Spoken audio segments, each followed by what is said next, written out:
Nessa aula, vamos ver uma brevíssima introdução ao cálculo lambda, apenas o suficiente para compreender algumas características de linguagens funcionais. Mas antes, uma breve contextualização histórica. O início do século XX foi uma época de grande efervescência cultural e avanço científico. No Congresso Internacional de Matemáticos, que ocorreu em Paris na virada do século, o matemático alemão David Hilbert listou 23 problemas matemáticos como desafios para o século XX. O décimo problema da lista de Hilbert era encontrar um procedimento, ou seja, um algoritmo, para verificar se uma equação Diofantina possui uma solução inteira. Uma equação Diofantina é uma equação polinomial com múltiplas variáveis e coeficientes inteiros. Hilbert acreditava que era possível descrever um processo que levaria sempre à resposta, afirmativa se a equação tivesse solução ou negativa caso contrário. Embora o conceito de algoritmo exista desde a época clássica, um exemplo é o algoritmo de Euclides para o cálculo do máximo divisor comum, até então não existia uma formalização do que seria um algoritmo. No início da década de 30, o matemático Alonzo Church propôs uma formalização, o cálculo lambda, e demonstrou que existiam problemas envolvendo inteiros positivos que não poderiam ser resolvidos por algoritmos. Trazendo o resultado para os dias atuais, podemos dizer que existem problemas que não possuem solução computacional, não podem ser resolvidos por um computador. Na mesma época, de forma independente, dois outros matemáticos chegaram ao mesmo resultado, com propostas de modelos de computação completamente diferentes. Kurt Gödel com funções μ recursivas e Alan Turing com o que conhecemos hoje como máquinas de Turing. Em 1936, Turing inicia seu doutorado na Universidade de Princeton, sob orientação de Church. Em seu primeiro ano, prova que seu modelo de computação é equivalente ao cálculo lambda, ou seja, tudo que pode ser computado por uma máquina de Turing também pode ser computado em cálculo lambda, e vice-versa, dando origem à famosa tese de Church-Turing, que estabelece que tudo que pode ser computado por uma máquina de Turing. Não é incomum ouvir o argumento de que a tese de Church-Turing deve ser apresentada como uma hipótese, uma vez que nunca foi provada, mas existem fortes evidências a seu favor. Linguagens de propósito geral, como C, Java, Python ou Haskell, podem ser consideradas também modelos de computação, e seu poder computacional é o mesmo de uma máquina de Turing. Por isso, normalmente, nos referimos a linguagens desse tipo como Turing completa. A teoria da computação é um ramo de pesquisa que nasceu dos trabalhos de Church, Gödel e Turing e investiga os limites da computação, o que pode ser resolvido com computadores e o que não possui solução computacional. O modelo mais usado nesse tipo de pesquisa são máquinas de Turing, por ser um modelo mais operacional, em contraste com o cálculo lambda, que, como vamos ver, é um modelo mais matemático. Essa é uma das razões que levam muitos a considerar Turing o pai da computação. Razões para estudar cálculo lambda. Como já vimos, cálculo lambda é um modelo matemático capaz de expressar toda a computação possível. Também é um modelo simples para estudar vários conceitos presentes em linguagens de programação, como escopo, ordem de avaliação, sistemas de tipos, entre outros. É a fundamentação teórica sobre a qual linguagens funcionais são projetadas. Essa é uma outra razão pela qual linguagens funcionais costumam ser mais seguras e possibilitarem a implementação de um código mais confiável. Atualmente, cálculo lambda está disponível em boa parte das linguagens de programação. A sintaxe de cálculo lambda, em sua forma pura, é definida por apenas 3 regras de reescrita. Uma expressão lambda pode ser uma variável, aqui representada pela variável x, uma aplicação de função, que é uma expressão lambda seguida de outra expressão, ou uma função, que chamamos de lambda abstração.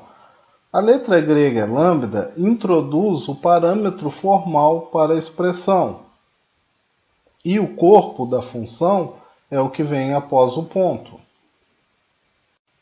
Vamos ver alguns exemplos agora, começando com a expressão lambda_x, que define uma função identidade, uma função que recebe um parâmetro formal x e retorna o próprio valor de x. Se fôssemos declarar uma função similar a essa com a sintaxe que vimos até agora em Haskell, teríamos que dar um nome para a função, por exemplo, id de x igual a x. Aqui está uma função que recebe um parâmetro x e retorna o próprio valor de x em Haskell. Em Lambda Cálculo, não precisamos dar um nome para a função, declaramos as funções de forma anônima. Vamos agora verificar como essa expressão é gerada pelas regras de reescrita. Temos aqui a árvore sintática abstrata para essa expressão e aqui a aplicação das regras de reescrita. Veja que uma variável x é uma expressão lambda segundo a primeira regra de reescrita. E, por sua vez, um lambda_x ponto uma expressão também é uma expressão lambda de acordo com a terceira regra. Vamos ver a aplicação dessas regras. Então, uma expressão lambda pode ser substituído por lambda_x ponto expressão, lambda_x ponto expressão. E essa expressão pode ser substituída de acordo com a primeira regra pela variável x. Então temos que lambda_x ponto x pode ser gerado por essa regra de reescrita. Ela é uma expressão lambda sintaticamente válida. Nesse exemplo, temos uma função com dois argumentos, um argumento f e um argumento x. E o corpo dessa expressão é a aplicação de f em x. Veja que tanto f quanto x são variáveis, que de acordo com a primeira regra de reescrita são expressões lambda. E a aplicação de uma expressão lambda em outra também é uma expressão lambda de acordo com a segunda regra de reescrita. Então temos aqui que essa aplicação é uma expressão lambda. Por sua vez, lambda_x ponto uma expressão lambda também é uma expressão lambda de acordo com a terceira regra. Então temos que lambda_x ponto f de x é uma expressão lambda. E lambda_f ponto uma expressão lambda é uma expressão lambda. Então, essa expressão lambda, lambda_f ponto lambda_x ponto f de x, é uma expressão lambda sintaticamente válida. Notem que até o momento não mencionei os parênteses, que estão presentes nas regras de reescrita, como forma de evitar qualquer ambiguidade quanto ao escopo das variáveis e ordem de aplicação. No próximo exemplo, vamos ver uma regra que nos permite eliminar alguns parênteses. Para que seja possível a eliminação de alguns parênteses, a associatividade da aplicação de lambda abstrações é considerada associativa da esquerda para a direita. Por exemplo, se f, g, h e x fossem expressões lambda, g seria um parâmetro para f, e essa aplicação seria a primeira a ser feita. O resultado dessa aplicação receberia como parâmetro h, e o resultado dessa aplicação receberia como parâmetro o x, como se houvesse essa sequência de parênteses. O escopo de uma variável é o contexto no qual a variável pode ser usada. Para uma lambda abstração, a variável definida após o lambda tem como escopo toda a expressão após o ponto. Nesse exemplo, temos uma expressão que inicia nesse parêntese e se encerra nesse. Então, o escopo da variável a se inicia neste ponto e envolve toda essa expressão. O escopo desta variável b inicia neste ponto e envolve toda essa expressão, até o parênteses. E o escopo da variável c inicia nesse ponto e envolve toda essa expressão. Vejam que nessa segunda expressão que inicia nesse parênteses e se encerra nesse, temos uma outra variável a. Mas esta variável a não tem relação nenhuma com o a da expressão anterior. O escopo desta variável se inicia neste ponto e envolve essa expressão aqui, até o parênteses. A mesma coisa para essa variável b. inicia nesse ponto e envolve esta expressão. Para deixar a expressão lambda menor, é bastante comum, quando temos expressões que envolvem uma sequência de lambda abstrações, omitirmos os pontos, colocando na expressão apenas o ponto da última lambda abstração. Alguns autores chegam a omitir os lambdas, colocando apenas o lambda da primeira lambda abstração. No restante deste material, vou omitir alguns pontos para resumir as expressões lambda. Vamos agora ver como diferentes colocações de parênteses alteram completamente uma expressão lambda. Nesse primeiro exemplo, o escopo da variável a inicia nesse ponto e vai até o final da expressão. E o escopo da variável b inicia nesse ponto e vai até o final da expressão. Isso quer dizer que toda essa expressão faz parte desta lambda abstração. Colocando esses dois parênteses, agora o escopo da variável a vai deste ponto até aqui. Ou seja, eu tenho uma lambda abstração, aqui uma outra lambda abstração que vai ser aplicada nessa lambda abstração, e uma terceira lambda abstração que vai ser o segundo argumento dessa primeira lambda abstração. Agora, colocando este parênteses aqui, esses dois parênteses, nós temos aqui o escopo da variável a, que vai daqui até aqui, e o escopo da variável b até aqui. Essa expressão, que inicia nesse parênteses e termina, é um parâmetro para essa expressão aqui, que entra lá no lugar da variável a. Então, todas essas três expressões representam computações completamente distintas. Quando duas expressões lambda diferem apenas nos nomes das variáveis, dizemos que são expressões alfa equivalentes. Expressões alfa equivalentes representam exatamente a mesma computação. Veja esses exemplos. Essa expressão é alfa equivalente a essa. Se trocarmos o nome da variável x por a e o nome da variável y por b, teremos exatamente esta expressão. A mesma coisa com este exemplo. Se trocarmos o nome da variável f por a e o nome da variável x por b, teremos esta expressão. Estas expressões são alfa equivalentes, representam a mesma computação. Uma variável pode ocorrer em uma expressão lambda de duas formas, livre ou ligada. Uma variável é ligada quando é um parâmetro formal de uma expressão, ou seja, ocorreu após um lambda, está ligada à abstração lambda. Uma variável que não está ligada é uma variável dita livre. Na verdade, essa variável deve estar definida em um escopo externo à expressão. Aqui temos a definição de uma função para calcular o conjunto de variáveis livres de uma expressão lambda. O conjunto de variáveis livres de uma expressão lambda que tem uma única variável é um conjunto com aquela única variável. O conjunto de variáveis livres de uma expressão que tem uma aplicação de uma expressão m em uma expressão n é o conjunto de variáveis livres de m unido ao conjunto de variáveis livres de n. E o conjunto de variáveis livres de uma lambda abstração que tem como variável x é o conjunto de variáveis livres de m, tirando a variável x, pois ela está ligada à lambda abstração.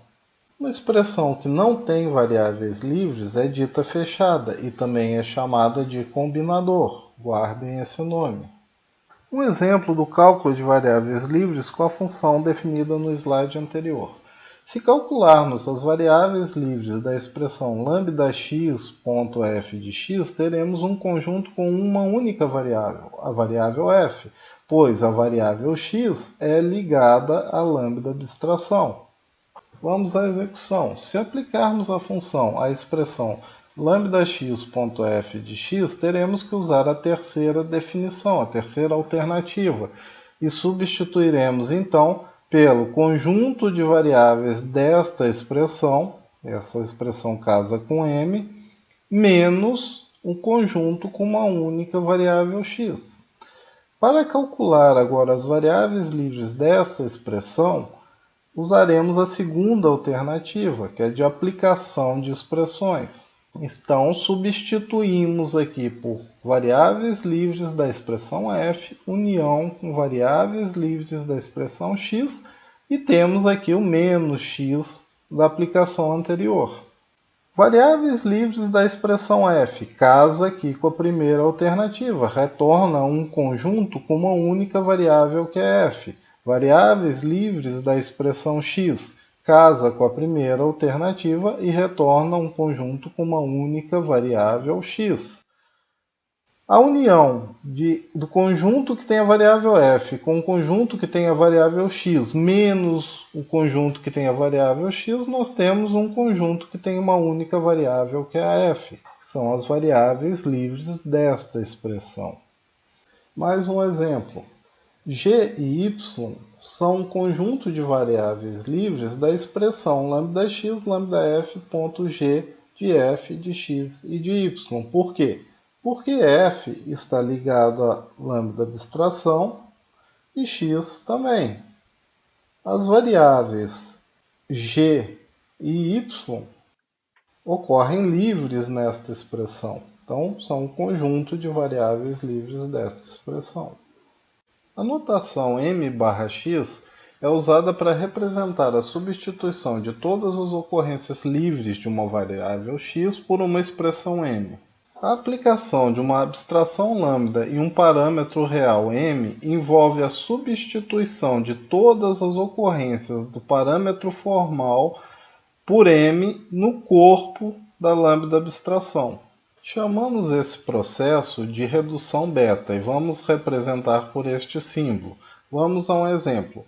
Aplicando esta lambda abstração, lambda(f)f de x, no parâmetro real lambda_y. Esta expressão entrará no lugar do parâmetro formal f.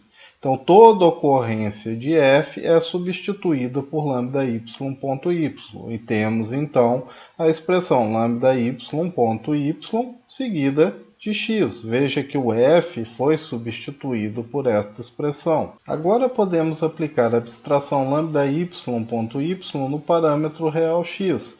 Então, o parâmetro formal y será substituído por x nessa expressão aqui y, e teremos então apenas uma expressão com x. Dizemos que essas três expressões são beta equivalentes, pois a segunda é resultado de uma redução beta da primeira e a terceira é o resultado de uma redução beta da segunda. Vamos ver outro exemplo, aplicar a redução beta a essa expressão. Veja que lambda_a é um parâmetro real para a função lambda_x.xx, o que significa que toda ocorrência do parâmetro formal x será substituída por lambda_a. Como x ocorre duas vezes no corpo da abstração, teremos lambda_a seguido de lambda_a. Agora, a segunda expressão lambda_a é um parâmetro real para a primeira, o que significa que toda ocorrência de a no corpo da primeira expressão será substituída por lambda_a, tendo como resultado, ainda é possível aplicar mais uma redução beta nessa expressão. Agora, lambda_b, lambda_c.c é o parâmetro real para lambda_a. Toda ocorrência de a será substituída por lambda_b, lambda_c.c. Notem que neste ponto não há mais um parâmetro real para substituir b. Quando não é mais possível aplicar reduções beta em uma expressão, dizemos que a expressão está em sua forma normal. Quando Church propôs o cálculo lambda, ele estava interessado em formalizar algoritmos que manipulassem números. Então, ele propôs uma representação de números naturais em cálculo lambda puro, definindo uma representação para o zero e seus sucessores.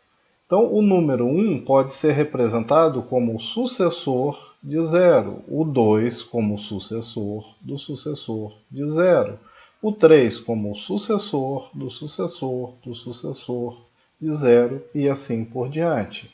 Usando essa representação, podemos construir operadores aritméticos.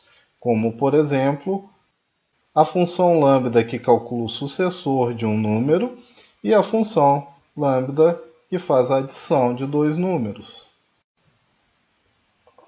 Vamos ver um exemplo. A função sucessor aplicada à representação do número 2. Veja que a representação do número 2 vai substituir o parâmetro formal w, que é o primeiro parâmetro da função sucessor. Dessa forma, temos. Agora não existe mais um parâmetro real externo à função sucessor, mas a substituição do w pela abstração λs, λz, s de z, possibilita a aplicação dessa abstração no parâmetro real y, em substituição a s, resultando em... Por fim, podemos aplicar o parâmetro real x em substituição a z. Dessa forma, temos λy, λx, y de x, que é alfa equivalente à representação do número 3 que vimos no slide anterior. Outro exemplo é a representação de valores booleanos em cálculo lambda puro.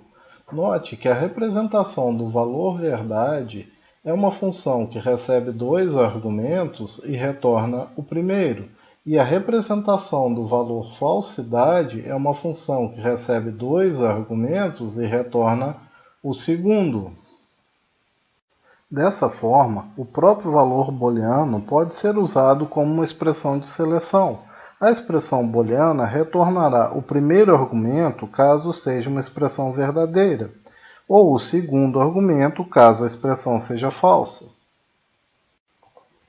Considerando essa representação de valores booleanos, os operadores e, ou e não podem ser definidos pelas seguintes expressões lambda. Como exemplo, vamos escrever em cálculo lambda puro a expressão de seleção. Se a negação do valor verdade, então 1, se não 2. Como a negação do valor verdade é falso, essa expressão tem que resultar em 2. Vamos ao exemplo. Essa expressão representa o não.